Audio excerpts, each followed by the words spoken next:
Welcome dear friends. Reaction મિકેનિઝમની અંદર કેન્દ્ર અનુરાગી વિસ્થાપન પ્રક્રિયા એસએન રિએક્શનના 4 ટાઈપ, એમાંથી ફર્સ્ટ ટાઈપ SN1 રિએક્શન વિશે આપણે અભ્યાસ કરી રહ્યા છે. SN1 રિએક્શનનો આજનો લેક્ચર એ લાસ્ટ લેક્ચર રહેશે. આજના લેક્ચરમાં SN1 રિએક્શનના બધા જ પોઈન્ટ કવર થઈ જશે.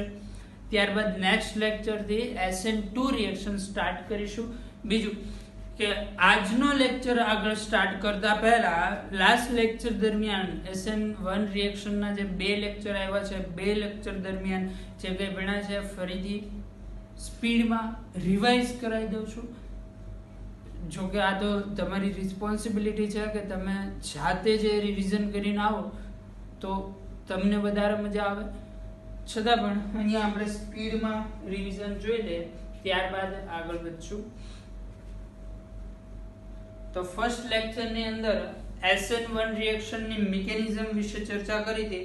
SN1 રિએક્શન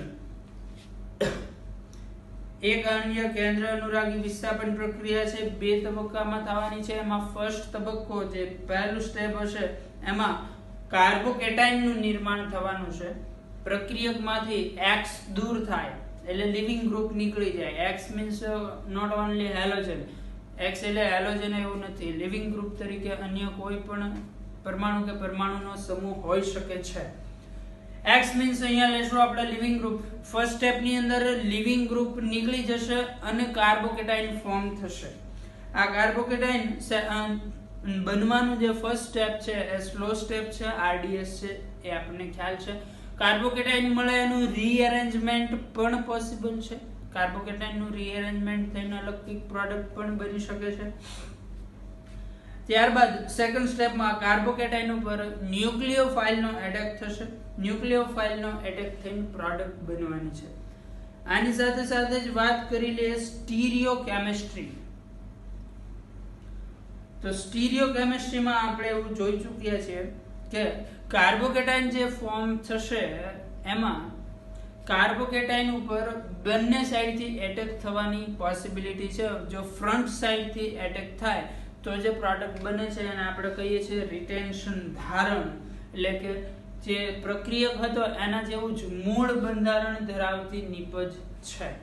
અને બેક સાઈડથી એટેક થાય તો જે પ્રોડક્ટ બનવાની છે એને કહીશું ઇન્વર્ઝન. ઇન્વર્ઝન એ મૂળ પ્રક્રિયકથી એક્ઝેક્ટ ઓપોઝિટ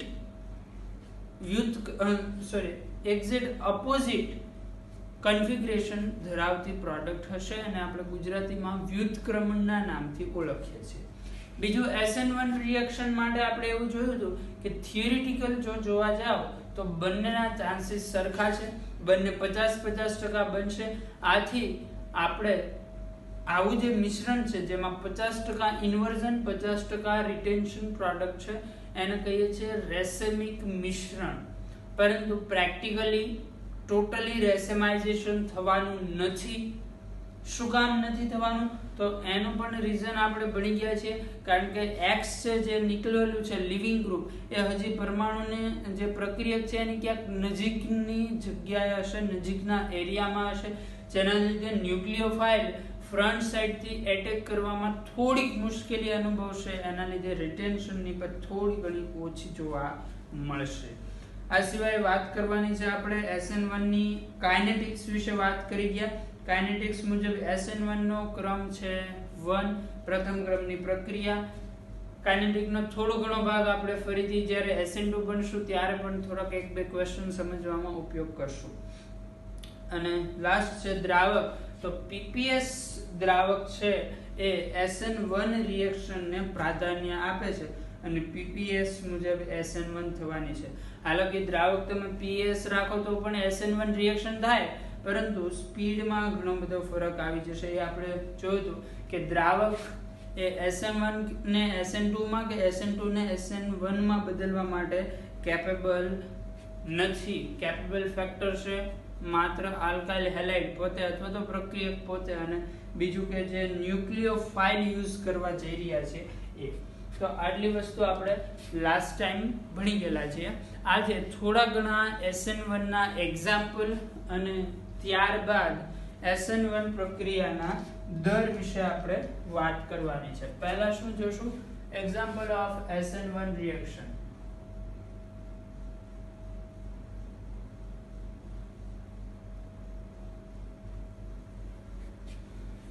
અહીંયા જે રિએક્શન લખવામાં આવે છે એ હેડિંગ મારેલું છે આપણે SN1 રિએક્શન, એટલે અહીંયા રિએક્શન જોઈને તમને ઓલરેડી ખ્યાલ આવી જશે કે આ રિએક્શન SN1 રિએક્શન જ છે. પરંતુ એક્ઝામની અંદર આવું નહીં હોય. એક્ઝામમાં તમને હેડિંગ મારી નહીં આપેલું હોય કે આ SN1 છે કે SN2, એ તમારે જાતે ઓળખવાની રહેશે. જો કઈ રીતે ઓળખવી એ આગળ જેમ જેમ SN2 ભણશું ત્યારે બધું જ ખ્યાલ આવી જશે, એટલે એવું બધું કોઈ હાર્ડ છે નહીં. ચલો ફર્સ્ટ એક્ઝામ્પલ જોવાનું છે SN1 રિએક્શન માટે.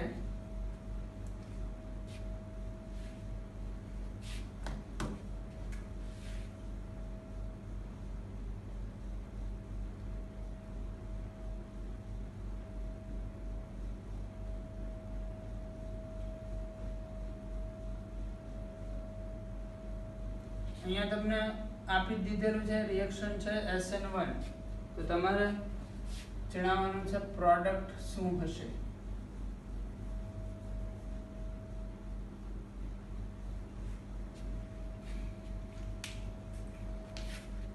પ્રોડક્ટ વિશે શું કહેવું છે તમારું?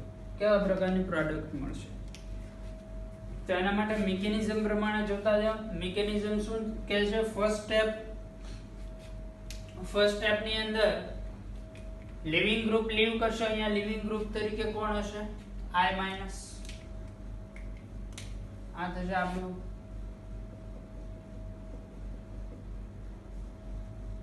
Living group.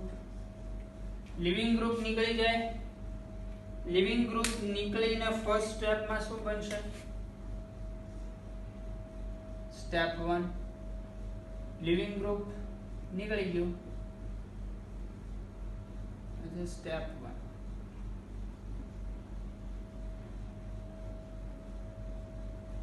લિવિંગ ગ્રુપ નીકળે એટલે કાર્બોકેટાઇન ફોર્મ થવાનો છે. તો ચલો અહીંયા કાર્બોકેટાઇન બનાવીએ.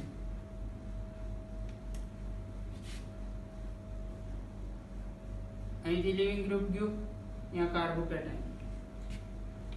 જો કાર્બોકેટાઇન બનાવો એવું સાથે સાથે બીજી એક વસ્તુ ચેક કરવાની છે, કાર્બોકેટાઇન નું ક્યાંય રીઅરેન્જમેન્ટ થાય છે કે નહીં. અહીંયા જે કાર્બોકેટાઇન મળ્યો છે એ ચેક કરો, એનું રીઅરેન્જમેન્ટ થાય છે તો કે નહીં. કારણ કે રીઅરેન્જમેન્ટ કરીને કદાચ તમે પ્રાથમિક કાર્બોકેટાઇન બનાવો તો એ તો વધારે અનસ્ટેબલ બને. પ્રાથમિક કરતા દ્વિતીય કાર્બોકેટાઇન વધારે સ્થાયી હોય છે. જીઓસી ની અંદર આ વસ્તુ આપણે ખૂબ જ સારી રીતે સમજી ગયેલા છીએ. કદાચ આ કાર્બોકેટાઇન અહીંયા હાઇડ્રેટ શિફ્ટ થી લાવો તમે અહીંયા પોઝિટિવ ચાર્જ, તો એ તો એની જ વાત થવાની છે. મતલબ કાર્બોકેટાઇન નું ક્યાંય રીઅરેન્જમેન્ટ થવાનું નથી. આનો આ જ કાર્બોકેટાઇન. તો હવે શું થશે સેકન્ડ સ્ટેપમાં? સ્ટેપ 2. કાર્બોકેટાઇન ઉપર ન્યુક્લિયોફાઇલ નો એટેક. ન્યુક્લિયોફાઇલ OH minus.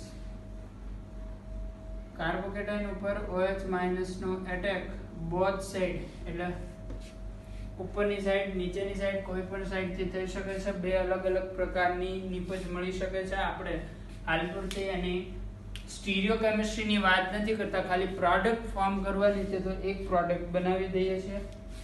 આ થઈ ગયું સ્ટેપ 2.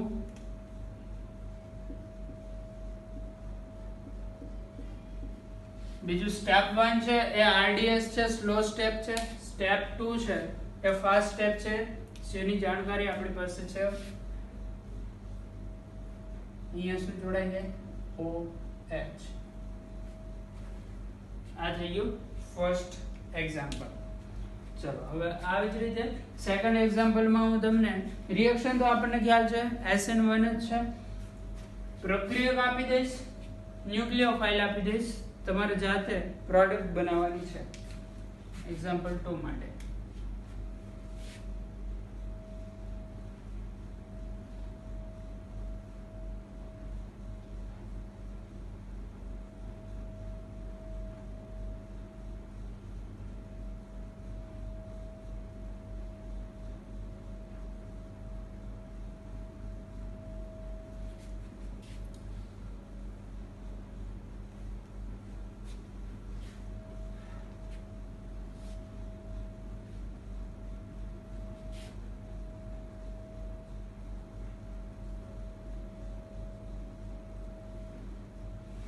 ચલો સાથે પ્રોડક્ટ બનાવવાની વિચારો, મિકેનિઝમ સાથે બનાવજો સ્ટેપ 1 સ્ટેપ 2 એ પ્રમાણે, તો વધારે આઈડિયા આવશે, બાકી ભૂલ થવાના ચાન્સીસ છે.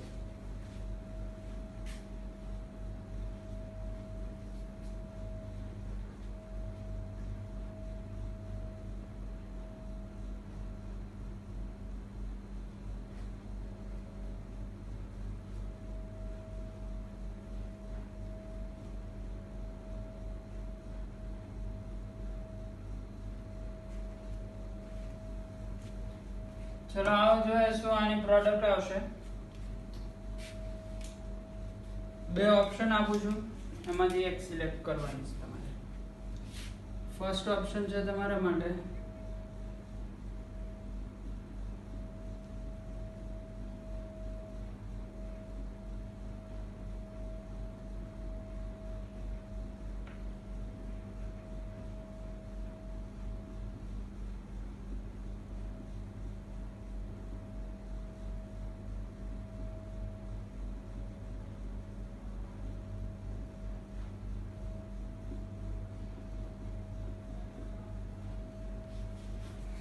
તમારામાંથી કેટલા સ્ટુડન્ટનું કેવું છે પ્રોડક્ટ 1 આવશે અને કેટલાનું કેવું છે 2 આવશે. ઇન કેસ કોઈ સ્ટુડન્ટને કાર્બોકેટાઇનનું રીઅરેન્જમેન્ટ ખ્યાલ નથી, કે ભણ્યા જ નથી, અથવા તો જેને યાદ નથી, કે જેને એના વિશે બહુ વધારે નોલેજ નથી, તો એવા લોકો કહેશે પ્રોડક્ટ 1, પણ એકચ્યુઅલમાં આન્સર આવે છે 2. 2 આન્સર કોણ આપશે? કે જેને રીઅરેન્જમેન્ટ પ્રોપરલી યાદ છે અને પ્રોપરલી આવડે છે. તો આવો જોઈએ 2 આન્સર કઈ રીતે આવે. સ્ટેપ 1 મિકેનિઝમ પ્રમાણે જોતા જઈએ. જો તમે ડાયરેક્ટલી મિકેનિઝમ વગર ક્લોરીન કાર્ડિન ઓઇલ્સ નાખવાનો પ્રયત્ન કરશો તો જરૂર ભૂલ થશે. એટલે મિકેનિઝમ પ્રમાણે જોવા જઈએ. સ્ટેપ 1 કાર્બોકેટાઇન ફોર્મ થશે, લિવિંગ ગ્રુપ લીવ થશે. કાર્બોકેટાઇન જે બનવાનો છે કંઈક આ પ્રકારનો કાર્બોકેટાઇન મળશે મને, CH3 C CH3 H CH plus CH3. અને જે ફર્સ્ટ સ્ટેપ છે એ હશે RDS, સ્લો સ્ટેપ હશે. બીજું કે અહીંયા જે કાર્બોકેટાઇન મળ્યો છે એ કાર્બોકેટાઇન નું રીઅરેન્જમેન્ટ થઈ શકે કે નહીં વિચારવાનું છે. રીઅરેન્જમેન્ટમાં તમને ખ્યાલ છે હાઇડ્રેટ શિફ્ટ થાય, હાઇડ્રોજન અહીંયા જોડાઈ જાય, પોઝિટિવ ચાર્જ અહીંયા આવતો હોય. તો જો તમે રીઅરેન્જમેન્ટ કરાવો, અહીંયા પોઝિટિવ ચાર્જ હોય અને એ જે કાર્બોકેટાઇન બને છે એ ટર્શરી કાર્બોકેટાઇન છે, અને હાલમાં જે કાર્બોકેટાઇન છે સેકન્ડરી કાર્બોકેટાઇન છે. સેકન્ડરી કરતા ટર્શરી કાર્બોકેટાઇન વધારે સ્ટેબલ હોય છે, તો રીઅરેન્જમેન્ટ થશે. રીઅરેન્જમેન્ટ થાય અહીંયા આપણે આવું કહી શકીએ, સોરી અહીંયા આપણે આવું કહી શકીએ 1,2 હાઇડ્રેટ શિફ્ટ થાય. શું થશે? 1,2H minus shift. 1,2H minus shift થાય. આ હાઇડ્રોજન કાર્બન સાથે જતો રહેશે, ટર્શરી કાર્બોકેટાઇન ફોર્મ થશે. CH3 C CH3 અહીંયા આવી જશે પોઝિટિવ ચાર્જ, અહીંયા થઈ જશે CH2 CH3. બીજું કે આ 1,2H માઇનસ શિફ્ટ છે, આના માટે ખાસ યાદ રાખવાની વાત, આપણે આના વિશે પહેલા પણ ચર્ચા કરી ગયેલા છીએ. આ જે સ્ટેપ છે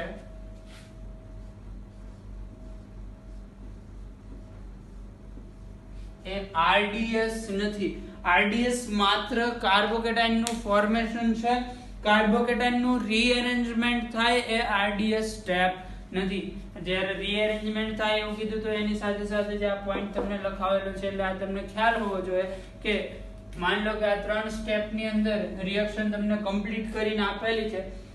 આ સ્ટેપ નો રેટ કીધો છે R1, આ સ્ટેપ નો રેટ અહીંયા રેટ લખતો જાઉં છું. સ્પીડ મતલબ ફર્સ્ટ સ્ટેપનો છે R1, આ સ્ટેપનો રેટ છે R2 અને ત્યારબાદ લાસ્ટમાં થર્ડ સ્ટેપ ન્યુક્લિયોફાઇલનો એટેક OH- એટેક કરે, આ છે સ્ટેપ 2.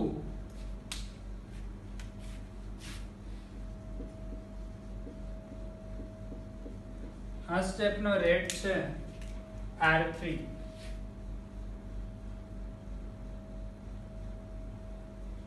ક્વેશ્ચનમાં તમને આ ત્રણેય સ્ટેપ કમ્પ્લીટ કરીને આપેલા છે અને પૂછેલું છે રિએક્શનનો રેટ કેટલો થશે, R1 + R2 + R3, R1 + R2, only R1 કે એક પણ નહીં. તો આન્સર શું આવે? ઓન્લી R1, કેમ કે આ બંનેને રેટ સાથે કોઈ લાગતું વળગતું નથી. આપણે રિએક્શનનો રેટ માત્ર ફર્સ્ટ સ્ટેપ ઉપર આધારિત છે એવું કહીએ છીએ, મતલબ રેટ ઓફ રિએક્શન. અહીંયા ધ્યાનથી સમજવા જેવો point, rate of reaction ROR sorry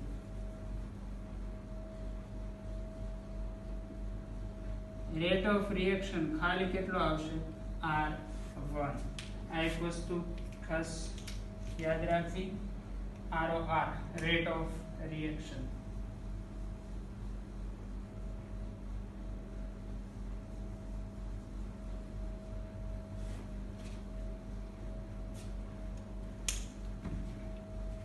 આ થઈ ગયું રેટ ઓફ રિએક્શન અને આ રીતે પ્રોડક્ટ બનશે. આનો પણ તમને ખ્યાલ આવી ગયો હશે. ચલો, એના પછીનું એક્ઝામ્પલ છે, આ પણ તમારે જાતે સોલ્વ કરવાનું છે.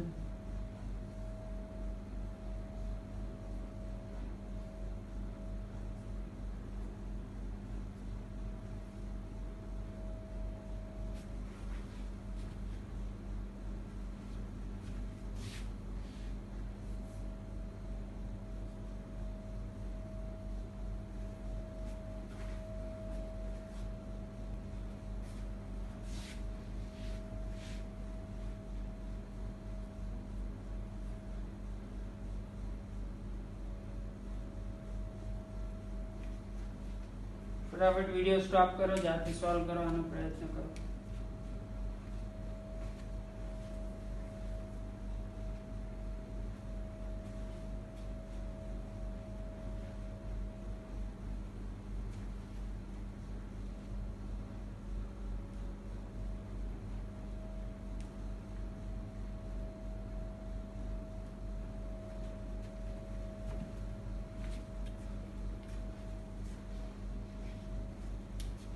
ઓપ્શન પ્રોડક્ટના ઓપ્શન માટે ત્રણ ઓપ્શન આપું છું પ્રોડક્ટ માટે.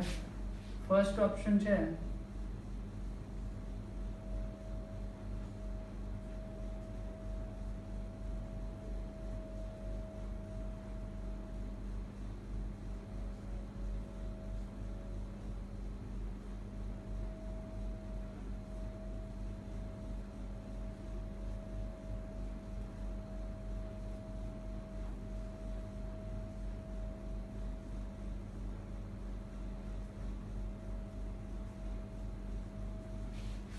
ચલો આ ત્રણમાંથી કયો પ્રોડક્ટ આવશે?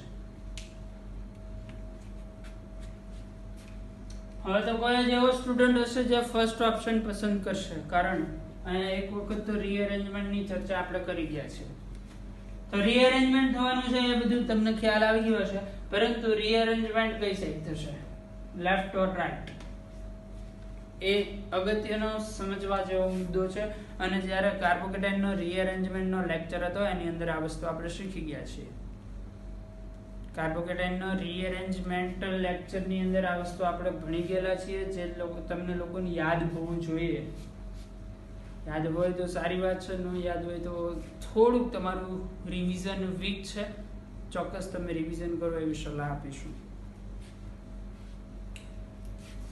ચલો પ્રોડક્ટ બનાવી દઈએ છીએ વધારે સમય ન લેતા. ફર્સ્ટ સ્ટેપ તો કાર્બોકેટાઇન બનાવવાનું છે. સ્ટેપ 1 કાર્બોકેટાઇન બનશે એક આ પ્રકારનો.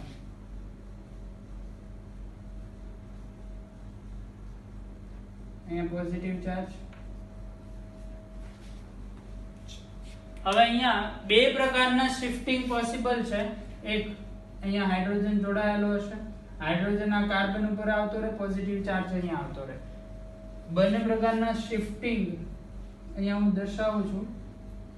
ફર્સ્ટ શિફ્ટ તો જો થાય, હાઇડ્રોજન અહીંયા જતો રહે, આ બંને મિથાઇલ ગ્રુપ એમના એમ, અહીંયા હાઇડ્રોજન લાગી ગયો, પોઝિટિવ ચાર્જ અહીંયા આવી ગયો, અહીંયા મિથાઇલ ગ્રુપ. સેકન્ડ શિફ્ટ શું છે? અહીંથી મિથાઇલ ગ્રુપનું શિફ્ટિંગ થાય, CH3- આગળનું શિફ્ટિંગ હતું H- નું. બીજું છે મિથાઇલ શિફ્ટિંગ, CH3- શિફ્ટિંગ થાય, અહીંથી મિથાઇલ શિફ્ટિંગ થશે, એના પછી જે પ્રોડક્ટ સોરી કાર્બોકેટાઇન આવવાનો છે એ કંઈક આ પ્રકારનો હશે. અહીંયા પોઝિટિવ ચાર્જ, અહીંયા મિથાઇલ. ચાલો, આ બંનેમાં કાર્બોકેટાઇન જે આવવાના છે, ખાલી કાર્બોકેટાઇન નો ભાગ જુઓ તમે તો કાર્બોકેટાઇન સરખા પ્રમાણના આવવાના છે. કાર્બોકેટાઇનમાં એક અહીંયા ચેન્જ થાય છે.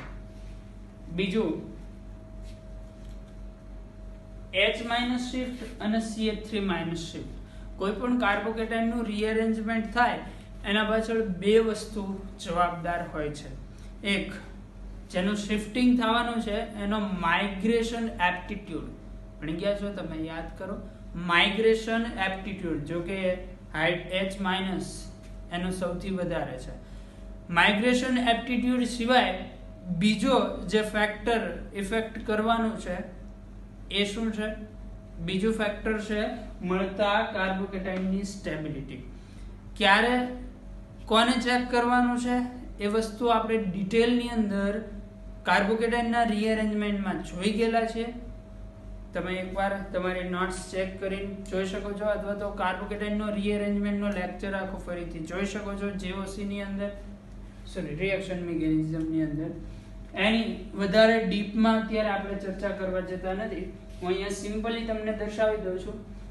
પહેલું તો તમે માઇગ્રેશન એપ્ટિટ્યુડથી જોવા જાઓ, આમાં બંને રીતે એક જ આન્સર આવવાનો છે અને મોટા ભાગના કેસમાં એવું જ થતું હોય છે. માઇગ્રેશન એપ્ટિટ્યુડથી જોવા જાઓ તો હાઇડ્રોજનનો માઇગ્રેશન એપ્ટિટ્યુડ એટલે કે માઇગ્રેટ થવાની સ્પીડ CH3 કરતા વધારે, એટલે ઝડપથી શું થશે? માઇગ્રેટ થશે. બીજી વસ્તુ સ્ટેબિલિટી ઓફ કાર્બોકેટાઇન. તો આ જે બે કાર્બોકેટાઇન બને છે બંને ટર્શરી કાર્બોકેટાઇન છે. આ ઇફેક્ટ બંનેમાં સમાન આવવાની છે. આ ઇફેક્ટ કરતા પણ કાર્બોકેટાઇનની સ્ટેબિલિટી માટે અગત્યનું ફેક્ટર છે હાઇપર કોન્જુગેશન. હાઇપર કોન્જુગેશન શેના ઉપરથી નક્કી થાય? Alpha H. આની પાસે આલ્ફા એચ ની સંખ્યા 3, 3, 6 અને અહીંયા 2, 8 છે. જ્યારે આની પાસે આલ્ફા એચ ની સંખ્યા 3, 3, 6 અને અહીંયા માત્ર 1, 7 છે. એક આલ્ફા એચ ઓછો છે. જો આની સ્ટેબિલિટી પણ વધારે છે અને માઇગ્રેશન એપ્ટિટ્યુડ પ્રમાણે પણ આ જલ્દી બનવાનો છે. મતલબ આની અંદર આ શિફ્ટિંગ થશે, આ શિફ્ટિંગ નહીં થાય, આ શિફ્ટિંગ થશે તો આગળ સેકન્ડ સ્ટેપ ની અંદર OH- જોડાશે. OH- જોડાય તો જે તમારી પ્રોડક્ટ બનવાની છે કંઈક આ પ્રકારે જોવા મળશે. આ બંને મિથાઇલ ગ્રુપ M ના M, અહીંયા OH, અહીંયા હાઇડ્રોજન એટલે અહીંયા પોઝિટિવ ચાર્જ અહીંયા આવે. તમને જે ત્રણ ઓપ્શન આપવામાં આવેલા છે એમાંથી કયા ઓપ્શન ની અંદર આવું છે? તો કે ઓપ્શન 2. આ થઈ ગયો તમારો આન્સર. રિએક્શન સાવ સિમ્પલ છે, જરાય હાર્ડ નથી, પરંતુ આના માટે કાર્બોકેટાઇનના રીઅરેન્જમેન્ટ આ તે એ બધા જ ફંડા આવડવા જરૂરી છે. એટલા માટે હું તમને વારંવાર કહું છું કે GOC અને જે પ્રીવિયસ લેક્ચર રિએક્શન મિકેનિઝમના ચાલ્યા છે એ વારંવાર રિવાઇઝ કરતા રહો તો આ સરળતાથી સમજાશે. ઓકે, ફટાફટ નોટ ડાઉન કરો. ત્યારબાદ રેટ ઓફ SN1 ની વાત કરીએ.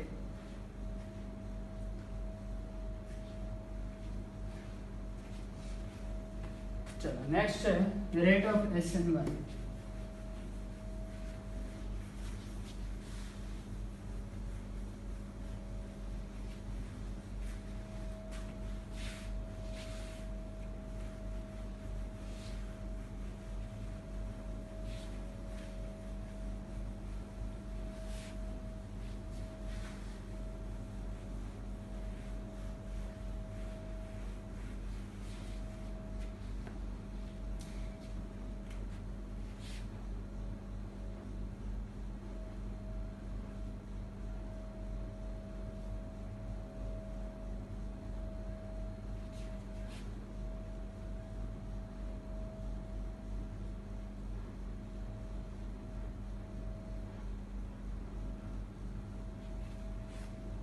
rate of SN1 reaction.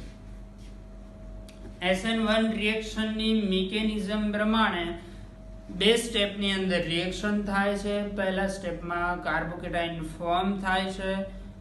કાર્બોકેટાઇન form થઈને સેકન્ડ સ્ટેપમાં ન્યુક્લિયોફાઇલનો એટેક થઈને પ્રોડક્ટ બને છે. આમાંથી SN1 રિએક્શનનો રેટ માત્ર ફર્સ્ટ સ્ટેપ ઉપર ડિપેન્ડ કરે છે, કારણ કે ફર્સ્ટ સ્ટેપ RDS છે. તો ન્યુક્લિયોફાઇલના એટેક વિશે અહીંયા જોવા જવાની કોઈ જરૂર રહેશે નહીં. માત્ર ફર્સ્ટ સ્ટેપ ઉપર રેટ ઓફ SN1 ડિપેન્ડ કરશે. હવે ફર્સ્ટ સ્ટેપમાં શું થવાનું છે? કાર્બોકેટાઇનનું ફોર્મેશન. તો કાર્બોકેટાઇનના ફોર્મેશન ઉપરથી તમે એવું કહી શકો કાર્બોકેટાઇન જેટલો સ્ટેબલ એટલો જલ્દી બનવાનો છે. સ્વાભાવિક વસ્તુ છે ને, કાર્બોકેટાઇન ફોર્મ કરવાનો છે તો તમારી પાસે બે અલગ અલગ પ્રક્રિયક છે, એમાંથી છે વધારે સ્ટેબલ કાર્બોકેટાઇન ફોર્મ કરતો હોય એનો કાર્બોકેટાઇન જલ્દીથી બને. સ્ટેબલ કાર્બોકેટાઇન હોય તો અનસ્ટેબલ કાર્બોકેટાઇન જલ્દીથી નહીં બને. બરોબર, સમજવા જેવી વસ્તુ છે. કાર્બોકેટાઇન ફરીથી અહીંયા ધ્યાન આપો. રેટ ઓફ SN1 માત્ર ફર્સ્ટ સ્ટેપ ઉપર ડિપેન્ડ કરે છે. ફર્સ્ટ સ્ટેપ ઉપર ડિપેન્ડ કરતો હોવાથી શું થશે? કાર્બોકેટાઇનના ફોર્મેશન ઉપર ડિપેન્ડ કરે છે. મતલબ જેટલો સ્ટેબલ કાર્બોકેટાઇન એટલો જ જલ્દી બનશે. તો રેટ ઓફ SN1 વિશે તમે એવું પણ કહી શકો કાર્બોકેટાઇન જેટલો સ્ટેબલ બનશે એટલો SN1 પ્રક્રિયાનો રેટ સ્પીડ વધારે હશે. તો અહીંથી પહેલું એક વિધાન અથવા તો ખૂબ જ important point, rate of SN1 reaction માટે રેટ શેના સમપ્રમાણમાં હશે? Stability of કાર્બોકેટાઇન.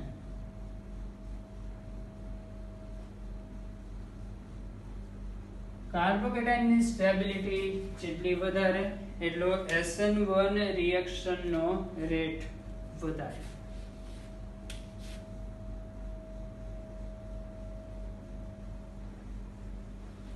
પહેલું તો આ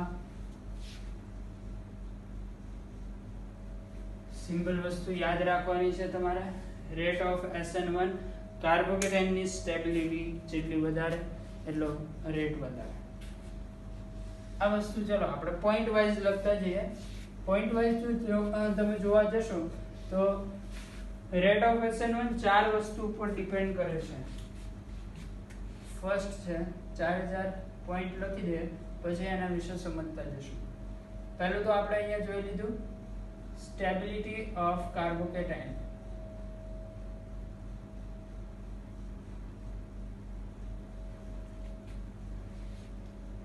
સેકન્ડ પોઈન્ટ છે જેના ઉપર SN1 રિએક્શનનો રેટ ડિપેન્ડ કરવાનો છે એ છે ડિગ્રી ઓફ આલ્કાઇલ હેલાઇડ એટલે RX. RX એટલા માટે લઈએ છીએ કે અહીંયા આપણે કોના માટે SN1 જોઈએ? RX માટે. RX સિવાય પણ ઘણા બધા પ્રક્રિયક SN1 આપે છે, તો કે એના માટે પણ કોન્સેપ્ટ આ સેમ રહેશે, ખાલી અહીંયા RX ની જગ્યાએ જે પ્રક્રિયક હશે એ ચેન્જ થઈ જશે. થર્ડ પોઈન્ટ છે બીટા બ્રાન્ચિંગ.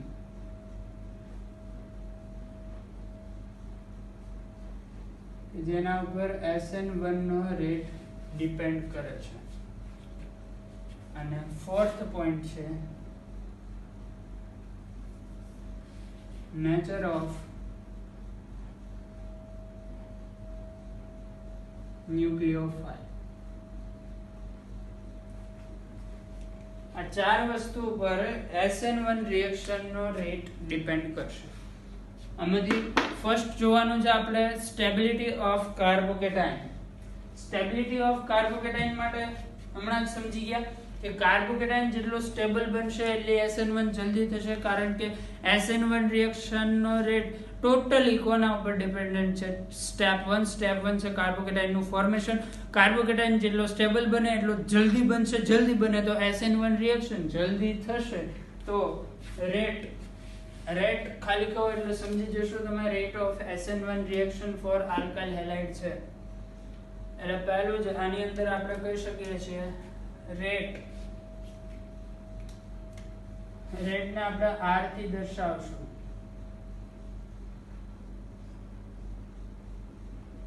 રેટ વધારે જેમ સ્ટેબિલિટી વધારે.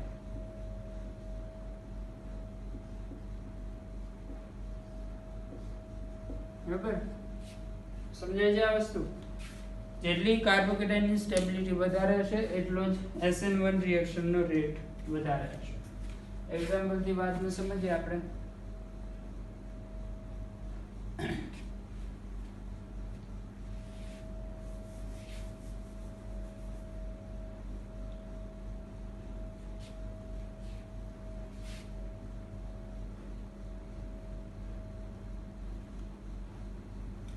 બીજું આની અંદર એક વસ્તુ ખાસ અગત્ય ધરાવે છે.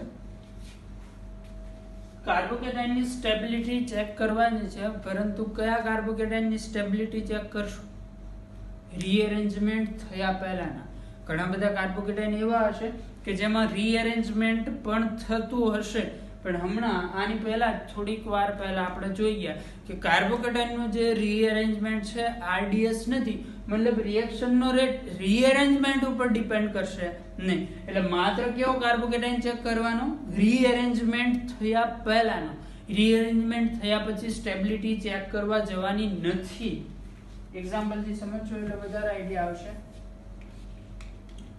ચલો પહેલું એક્ઝામ્પલ આની અંદર છે.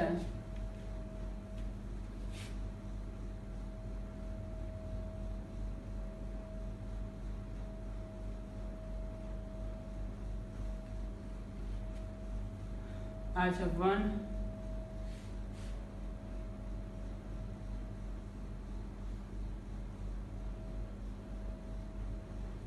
આ છે 2. તો આ બંનેમાંથી રિએક્શનનો રેટ કોના માટે વધારે હશે?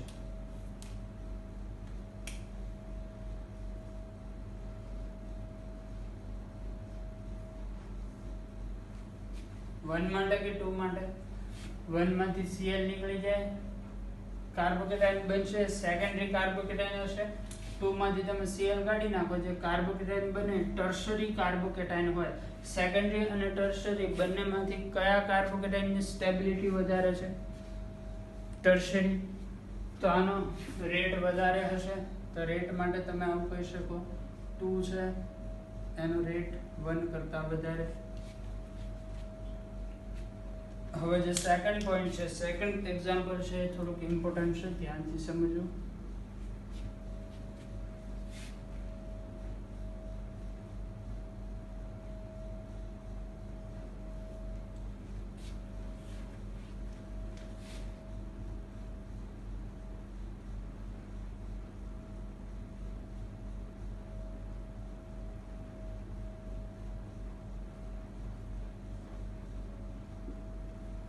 આ છે 1, આ છે 2. ચલો ડિસાઈડ કરવાનું છે તમારે આ બંનેમાંથી શેના માટે SN1 રિએક્શનનો રેટ ઝડપી હશે. વિડિયો સ્ટોપ કરો, થોડુંક વિચારો.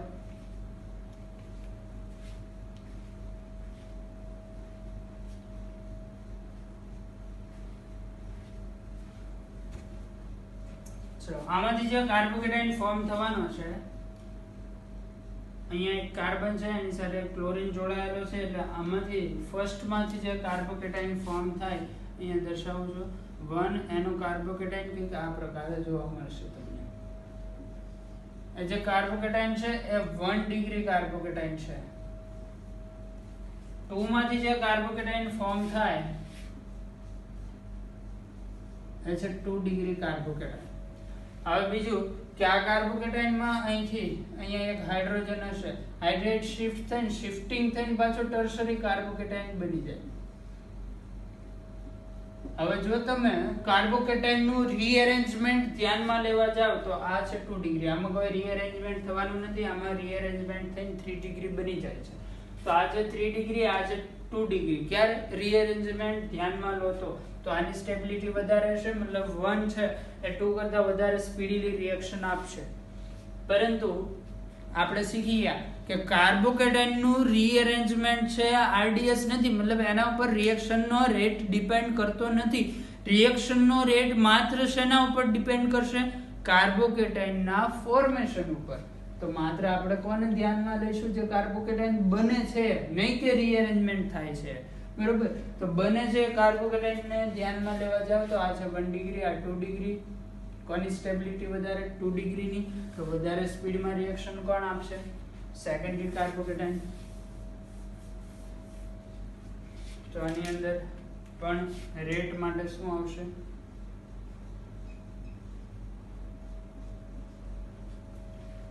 ચલો નેક્સ્ટ વાત કરવાની છે degree of Rx. Degree of Rx મતલબ 1 ડિગ્રી, 2 ડિગ્રી, 3 ડિગ્રી. એ જે પોઈન્ટ છે ડિગ્રી ઓફ Rx એ તમે અહીંથી જ સમજી શકશો. સ્ટેબિલિટી ઓફ કાર્બોકેટાઇન ઉપરથી જ. આ બે એક્ચ્યુઅલમાં એકની એક વસ્તુ છે, અલગ અલગ રીતે દર્શાવેલી છે. ડિગ્રી ઓફ Rx માટે તમારે રેટ જણાવવો હોય તો તમે આ જ રીતે વિચારો તો શું આવશે? માની લો કે કોઈ 1 ડિગ્રી Rx છે તો એમાંથી જે કાર્બોકેટાઇન બનશે એ કેવો હશે? 1 ડિગ્રી કાર્બોકેટાઇન. કોઈ 2 ડિગ્રી Rx છે તો એનો કાર્બોકેટાઇન પણ 2 ડિગ્રી હશે. કોઈ 3 ડિગ્રી Rx છે તો એનો કાર્બોકેટાઇન પણ 3 ડિગ્રી હશે. બરોબર, 1 ડિગ્રી, 2 ડિગ્રી, 3 ડિગ્રી બધા અહીંયા લખી દઉં જેથી કરીને વધારે આઈડિયા આવે તમને. 1 ડિગ્રી Rx પહેલા તો સિમ્પલી CH3X મિથાઇલ Rx, પછી છે 1 ડિગ્રી Rx CH3CH2X, એના પછી લખીએ આપણે 2 ડિગ્રી Rx, અહીંયા લખી દઈશું નીચે.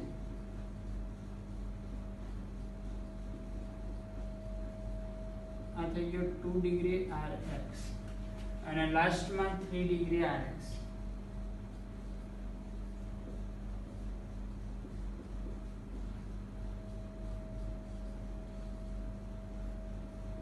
આ થઈ ગયો 3 ડિગ્રી Rx.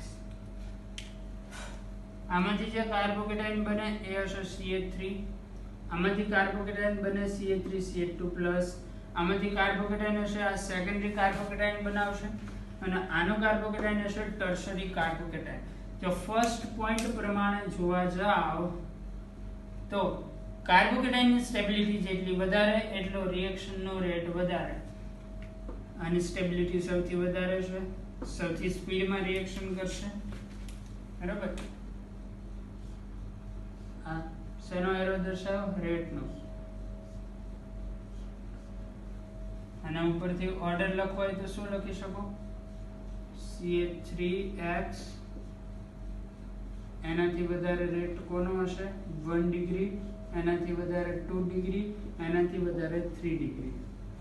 પહેલા બે જે છે એટલે CH3X અને 1 ડિગ્રી આ છે જનરલી કઈ રિએક્શન આપશે? SN2 મતલબ SN1 થશે જ નહીં એમાં, કારણ એમાંથી જે કાર્બોકેટાઇન બને છે એ અનસ્ટેબલ કાર્બોકેટાઇન હશે. એટલે આમાં મોટે ભાગે રિએક્શન થશે SN2, SN1 રિએક્શન જોવા મળશે નહીં. આ વાત થઈ degree of Rx. 3 degree Rx હશે, સૌથી સ્પીડમાં SN1 આપશે. 2 ડિગ્રી Rx એનાથી ઓછી સ્પીડ. 1 ડિગ્રી અને CH3X જનરલી SN2 રિએક્શન આપશે. ચલો ત્યાર પછી વાત કરવાની છે બીટા બ્રાન્ચિંગ. બીટા બ્રાન્ચિંગ માટે યાદ રાખશું. હવે પહેલા તો બીટા બ્રાન્ચિંગ એટલે શું એ તમને ખ્યાલ હોવો જોઈએ.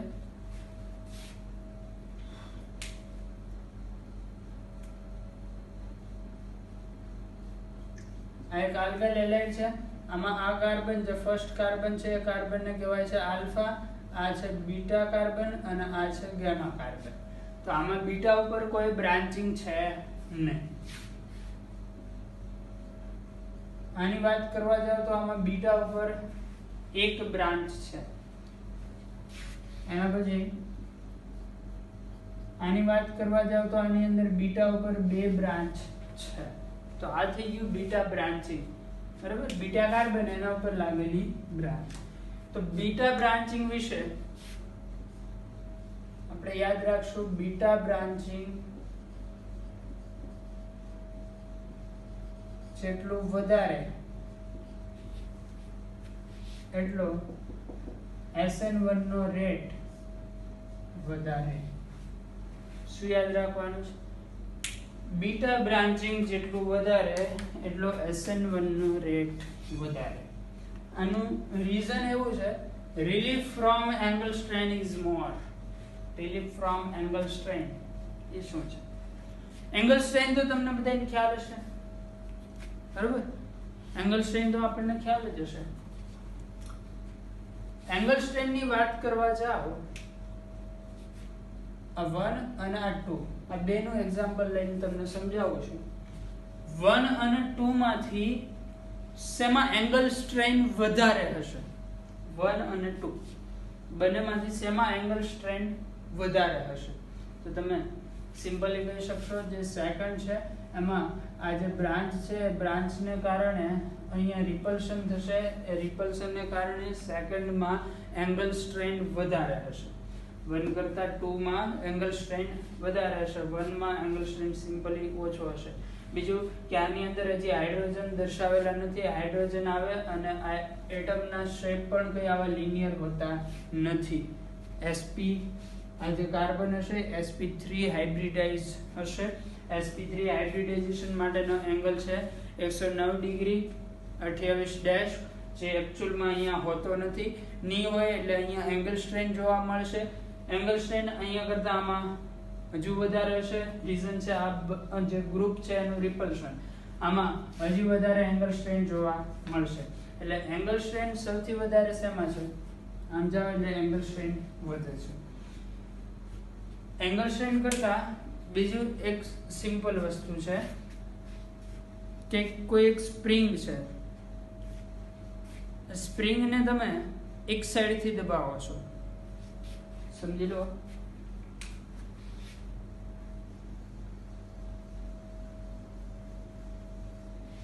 એક સ્પ્રિંગ છે, આ સ્પ્રિંગને માત્ર એક સાઈડ થી દબાવવામાં આવે છે, પછી છોડી દેવામાં આવે છે. હવે આની આ સ્પ્રિંગ, બંને ઘટના વિચારજો, સાથે સાથે સમજતા જજો. સ્પ્રિંગને પહેલા એક સાઈડ થી દબાવી, છોડી દીધી. હવે આની આ સ્પ્રિંગને બંને સાઈડ થી દબાવવામાં આવે છે અને પછી છોડવામાં આવે છે. તો સ્પ્રિંગને શેમાં વધારે રાહત મળતી હશે? એક સાઈડ થી કે બંને સાઈડ થી મૂકીને પછી છોડો? એમાં ઓબ્વિયસ વસ્તુ છે, બંને સાઈડ થી દબાવશો એટલે એના ઉપર દબાણ વધારે આવશે, પછી જ્યારે એને છોડવામાં આવે તો એને રાહત મળે.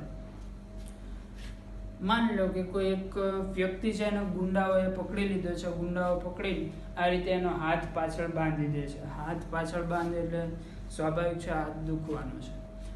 હાથ પાછળ બાંધીને 5 કલાક રાખીને પછી હાથ છોડે એટલે શું થાય? એને રાહત મળે. હવે અત્યારે એવું હતું કે એક જ હાથ બાંધ્યો હતો. બીજો કેસ વિચારો જેમાં 2 હાથ બાંધવામાં આવે છે, 5 કલાક રાખવામાં આવે છે અને પછી હાથ છોડવામાં આવે.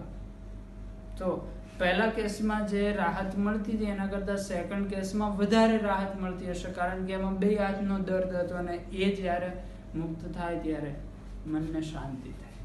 તો અહીંયા પણ એ જ વસ્તુ છે. જ્યારે અહીંયા એંગલ સ્ટ્રેન આ 3 માંથી સૌથી વધારે આની પાસે છે, તો આનો એંગલ સ્ટ્રેન દૂર થાય તો એને સ્વાભાવિક રીતે રાહત થવાની છે. પણ એના કરતા વધારે રાહત શેમાં થાય? આમાં. રીઝન શું? કે અહીંયા એંગલ સ્ટ્રેન વધારે હતો. વિચારો, આ એક હાથ બાંધેલો છે, 2 હાથ બાંધેલો છે, એંગલ સ્ટ્રેન વધી ગયો, હવે આમાં મુક્તિ મળે, રાહત વધારે મળે. એવી જ રીતે અહીંયા એંગલ સ્ટ્રેન થી રાહત વધારે આવવાની છે, અહીંયા એનથી વધારે એંગલ સ્ટ્રેન થી રાહત મળવાની છે. એંગલ સ્ટ્રેન થી રાહત ક્યારે મળે? કાર્બોકેટાઇન બને તો. કઈ રીતે? આમાંથી માનો કે તમે કાર્બોકેટાઇન બનાવો, આ કાર્બોકેટાઇન, આ જે કાર્બોકેટાઇન હશે, આ કાર્બન, એની સાથે 3 ગ્રુપ જોડાયેલા હોય, આ એક ગ્રુપ, બીજું ગ્રુપ અહીંયા હશે, ત્રીજું ગ્રુપ અહીંયા હશે 110 ડિગ્રી, અને આનું હાઇબ્રિડાઇઝેશન હોય છે sp2. sp2 માટે એંગલ કેટલો જરૂરી છે? જેટલો એની પાસે છે એટલો, બરોબર? એટલે આમાં આ જે કાર્બોકેટાઇન છે એમાં કોઈ પણ જાતનો એંગલ સ્ટ્રેન નથી, મતલબ આને એંગલ સ્ટ્રેન માંથી રાહત મળી. આની પાસે વધારે એંગલ સ્ટ્રેન હતો, આમાંથી કાર્બોકેટાઇન બને એ પણ 120 ડિગ્રીનો ખૂણો, sp2 હાઇબ્રિડાઇઝ, એટલે અહીંયા એંગલ સ્ટ્રેન માંથી રાહત ફર્સ્ટ કેસ કરતા વધારે હશે. વાતને સમજાય છે? થર્ડ માં એંગલ સ્ટ્રેન માં રાહત પહેલા બંને કિસ્સા કરતા વધારે છે, એટલે આ સૌથી ઝડપી કાર્બોકેટાયન ફોર્મ કરશે, આ એનાથી પછી અને આ એનાથી પણ પછી, બરોબર. એટલે એંગલ સ્ટ્રેન ની રાહતને કારણે બીટા બ્રાન્ચિંગ જેટલું વધારે એટલું SN1 ઝડપી થાય. આ વસ્તુ ખાલી તમારી જાણકારી માટે હતી. નો યાદ હોય તો એનાથી કોઈ પ્રોબ્લેમ થવાનો નથી, ખાલી યાદ રાખવાનું છે. આ બીટા બ્રાન્ચિંગ જેટલું વધારે એટલું SN1 ઝડપી. બીટા બ્રાન્ચિંગ શું છે આપણે સમજી ગયા છે. આમાં બીટા બ્રાન્ચિંગ નથી, આમાં છે. આના કરતા વધે એટલે SN1 નો રેટ વધે, અહીંયા એનાથી વધારે SN1 નો રેટ જોવા મળે, બરોબર. અને last point, nature of nucleophile. Nature of nucleophile ની અંદર માત્ર યાદ રાખશો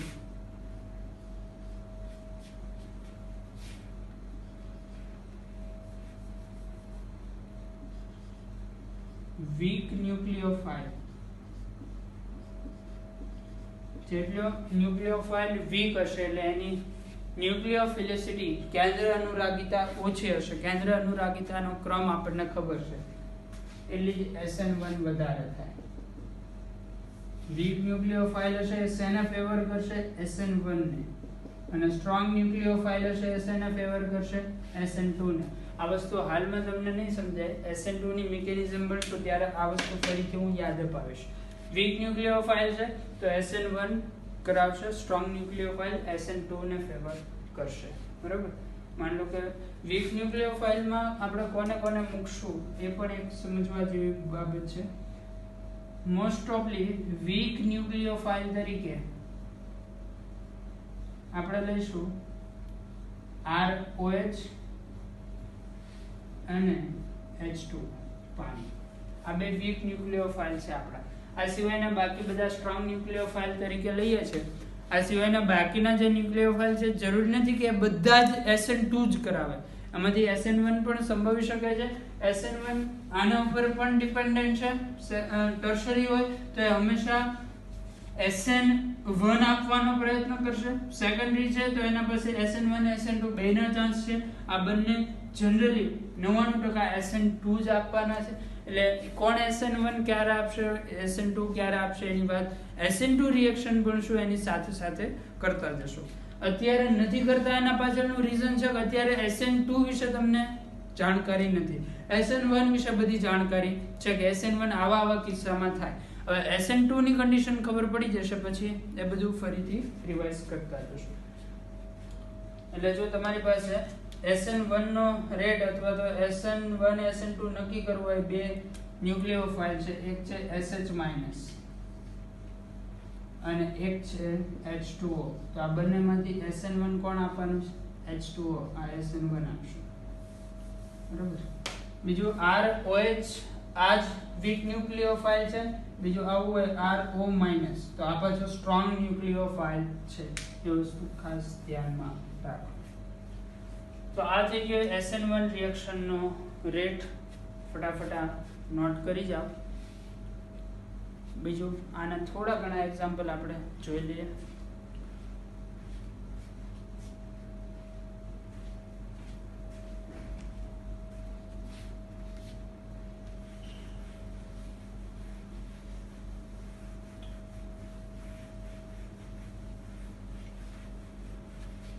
એક બે ક્વેશ્ચન જોઈને આપણે વાતને પૂરી કરશું, વધારે સમય નહીં લઈએ.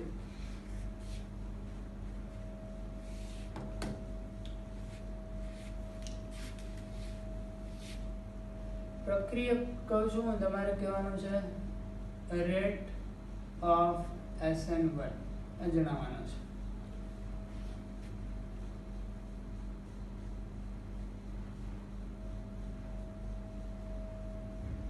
આ છે 1 પ્રક્રિયક,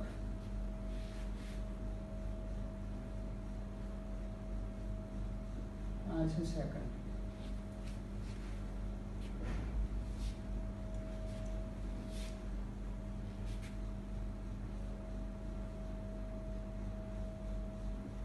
આ છે 1,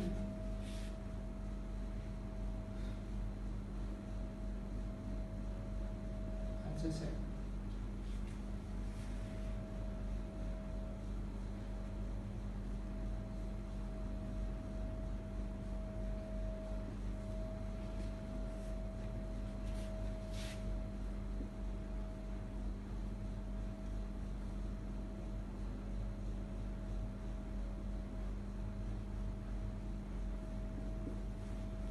એક્ઝામ્પલ ને થોડુંક પાછળ રાખશું આપણે. થર્ડ એક્ઝામ્પલ અહીંયા લખી દઉં છું.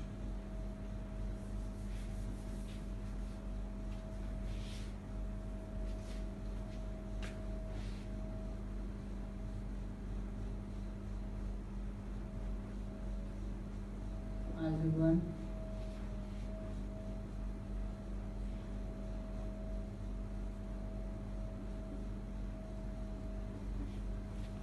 two. ચલો ફટાફટ 1 અને 2 માંથી કોણ ફાસ્ટ SN1 આપશે એ જણાવવાનું છે. ફંડા એક જ. પહેલા કાર્બોકેટાઇનની સ્ટેબિલિટી ચેક કરી લો એના ઉપરથી. અહીંયા ન્યુક્લિયોફાઇલ ક્યાંય જોવા જવાનું રહેતું નથી. બીટા બ્રાન્ચિંગનો પણ લગભગ કોઈ પ્રોબ્લેમ આવશે નહીં, કેમ કે એક પણ એવું એક્ઝામ્પલ નથી. ન્યુક્લિયોફાઇલ આપ્યા જ નથી તો એનો કોઈ પ્રશ્ન રહેતો નથી. એટલે માત્ર તમારે ચેક કરવાનું રહેશે સ્ટેબિલિટી ઓફ કાર્બોકેટાઇન. એટલું તમારી માટે સરળ કરી દીધું. હવે વિચારો, સ્ટેબિલિટી ઓફ કાર્બોકેટાઇન જેટલી વધારે એટલો SN1 ઝડપી થશે.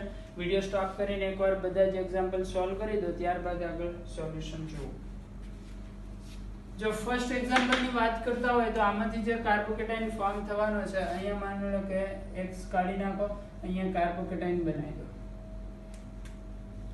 આ જે કાર્બોકેટાઇન અને અહીંયા કાર્બોકેટાઇન. તો અહીંયા જે કાર્બોકેટાઇન છે તમે જોઈ શકો છો પાઈ બોન્ડ સાથે રેઝોનન્સમાં પાઈ સિગ્મા પ્લસ રેઝોનન્સ થશે. જ્યારે અહીંયા પાઈ સિગ્મા સિગ્મા પ્લસ રેઝોનન્સ નહીં થાય. તો આની પાસે રેઝોનન્સ સ્ટેબિલિટી છે, સ્ટેબલ કાર્બોકેટાઇન SN1 નો રેટ વધારે. તો અહીંયા રેટ નો આન્સર શું આવશે? 1 હશે.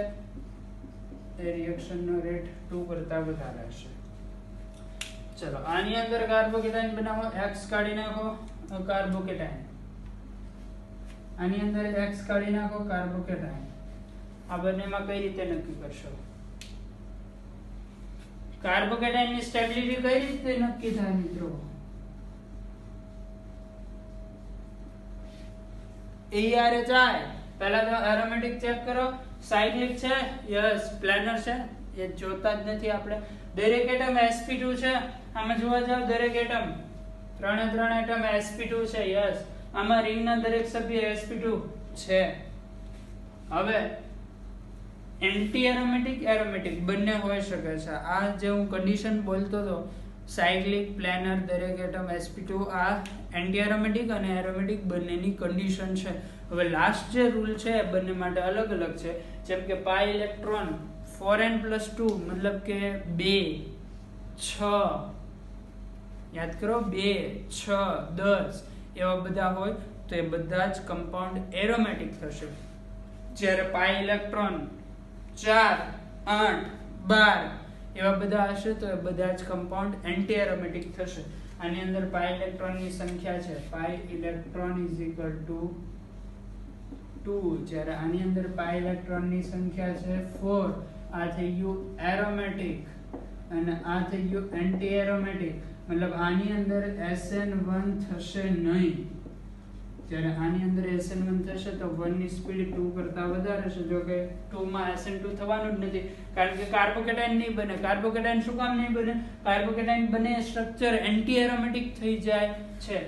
પહેલાનું સ્ટ્રક્ચર એન્ટી એરોમેટિક નહોતું. શું કામ નહોતું? તો કે અહીંયા જેવો તમે હેલોજન મૂકશો આ એટમ થઈ જશે sp3 જે એન્ટી એરોમેટિક નથી. જ્યારે આમાં નોન એરોમેટિક માંથી એરોમેટિક બને છે, સ્ટેબિલિટી વધશે. આમાં નોન એરોમેટિક માંથી એન્ટી એરોમેટિક બને છે, સ્ટેબિલિટી ઘટશે. ચલો અહીંયા કાર્બોકેટાઇન બનાવો. Cl કાઢી નાખો, પ્લસ ચાર્જ. ઓકે, પહેલા આ એક એક્ઝામ્પલ સોલ્વ કરી દઈએ, પછી ફરીથી અહીંયા આપીએ. અહીંયા કાર્બોકેટાઇન અને અહીંયા કાર્બોકેટાઇન. તમે જોઈ શકો છો આ જે કાર્બોકેટાઇન છે સેમ આનો આ છે. રેઝોનેટિંગ સ્ટેબિલિટી છે અને આની પાસે પણ રેઝોનેટિંગ સ્ટેબિલિટી છે. તો હવે કઈ રીતે નક્કી થાય? જેના RS વધારે એ વધારે સ્ટેબલ કાર્બોકેટાઇન. તો ઓબ્વિયસલી આ બેન્ઝાઇલ કાર્બોકેટાઇન છે અને RS વધારે છે, બરાબર. અને RS બનાવતા આપણને આવડે છે. છેક સુધી આ જે પ્લસ ચાર્જ છે બંને ઓર્થો અને પેરા પોઝિશન સુધી જવાનો છે. બધા જ બોન્ડનું રેઝોનન્સ થવાનું છે તો આમાં RS વધારે આવશે, જ્યારે આના માત્ર 2 RS આવશે તો સ્ટેબિલિટી 2 ની વધારે છે, 2 ઝડપી રિએક્શન આપશે. હવે આના વિશે વિચારો.